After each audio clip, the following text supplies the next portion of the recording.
In a time where corruption breaks trust and ethical decisions are buried under profit margins, we, the next generation of South African business leaders, present a framework rooted not in control, but in community, not in greed, but in Ubuntu.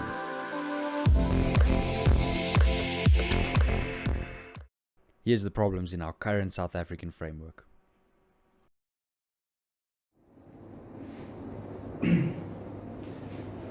Minister Radebe, look, let's not dance around it. Your office controls the Escana solar rollout plan, and our bid, is it just competitive? It's inevitable.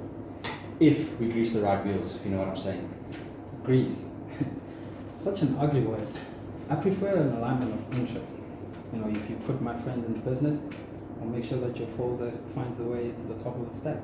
We'll call it a success fee, a thank you bonus if you will. It's nothing illegal, just as long as no one's looking.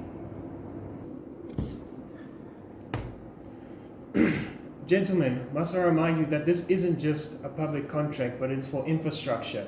We have load shedding that is affecting hospitals and schools. Mr. Naidu, this is how the game is played.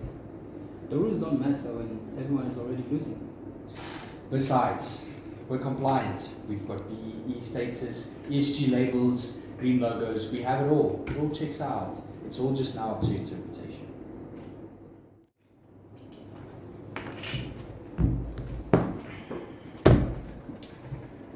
Good doing business with you, Mr. Radebe. You too. This is how corruption and compliance bypassing is an issue. But now we're going to show you how blackwashing and CSR as a facade can be an even bigger issue in the current South African framework. At Solenka, we believe in people.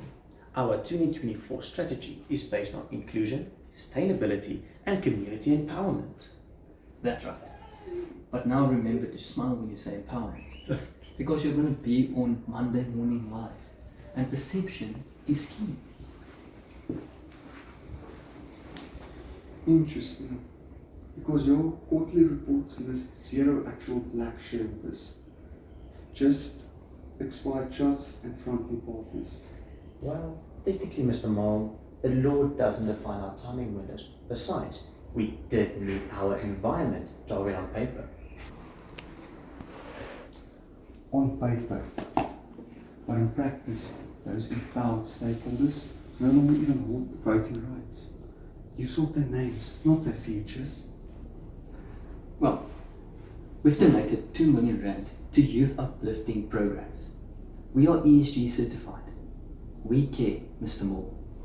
You also released contribute reporting to the river next to that youth centre. Charity doesn't erase exploitation.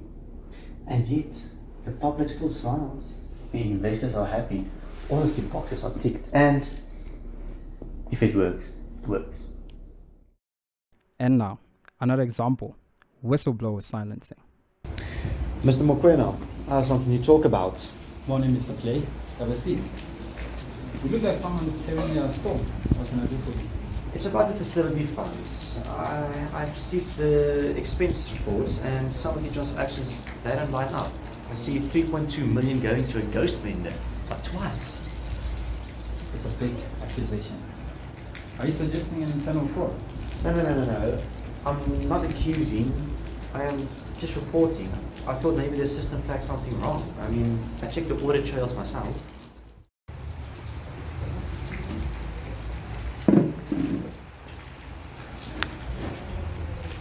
Let's speak plainly, Philip. You've been here what, 6 months? You want to build a career, right? Yes, but I also want to work somewhere where they can trust the truth. The truth is complicated, and loyalty, that's currency. We'll handle this internally. There's no need to escalate the situation. You have potential, Philip, but so did the last guy who got involved with things above his pay grade. Ubuntu reminds us, I am because we are. Our framework transforms business by rooting ethics in community, solidarity, and dignity. And here we'll show you some examples of how our framework can have a positive impact on businesses in South Africa.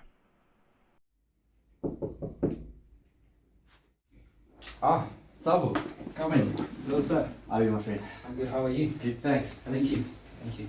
So tell me, Tabu, how have you been selling? Well, I like my job, but there's something that's been bothering me. I don't know if I should say something. Well, in this space, silence isn't safety. And I urge you to speak up, my friend, not just as an employee, but you're part of us now. Well, there's a policy in logistics that hasn't changed. The older guys are making jokes, really offensive ones. I don't know if they mean them, but... Respect isn't a suggestion, it's a standard. So, thanks for bringing this up to my attention. We'll sort this out together. Thank you, sir. Thanks, my friend.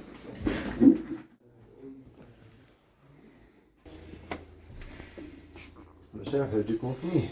Mr. Clark, have a seat. Thank you very much. I want to bring something to your attention. I'm listening. So you know, Ubuntu teaches us that we are only human through others. And we need to take careful care on how we're actually treating people who feel different around us.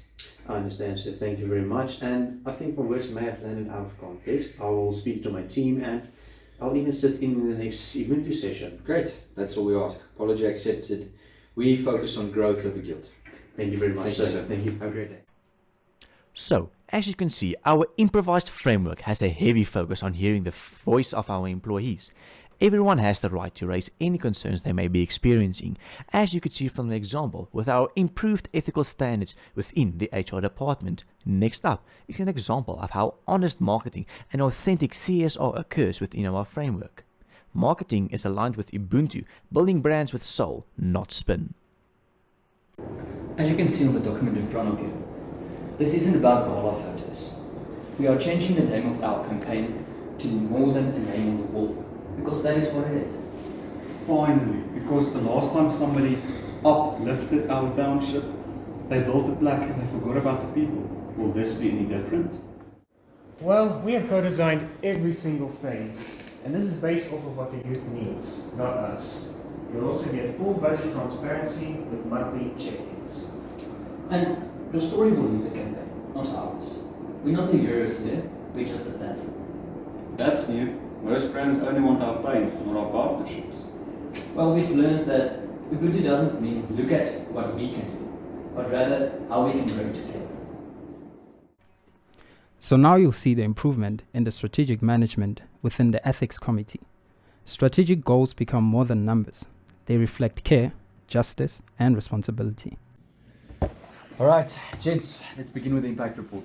But remember, we're not here to chase numbers, we're here to grow a legacy. All right, Mr. Fisser, how are we looking? Revenue is up 11%. Our market share is up 7%. So I think we're performing on quota. Well, that would depend. Mr. Tuli, how are we looking on the field? 5 reports of unpaid suppliers, rising burnout complaints in distribution. Community partners request clarity on their engagement drives. CEV scores dropped in visibility and transparency. Wow, that's not good at all. That wasn't in our revenue graph. Well, remember, purpose doesn't live in the spreadsheets. Gentlemen, if we're going to miss the cracks, we're going to fail in the collapse. You guys remember Steinhoff? Now they mask their profits with rot. As we all know, South Africa's current framework has gaps, allowing for corruption, blackwashing, whistleblower silencing, and way more issues. The negative drawbacks have serious scars. But it can be changed. We urge you to truly consider the contrast our framework has on South African business. As you could see, this is what real ethical business looks like. Restorative, responsible, and, like I said, real. Our framework aligns with Captain 8's virtues, from clarity and congruency to sanctionability and discussability. We build not just ethical culture, but ethical climate too. We challenge businesses to not only ask, what do we gain, but also, who are we becoming?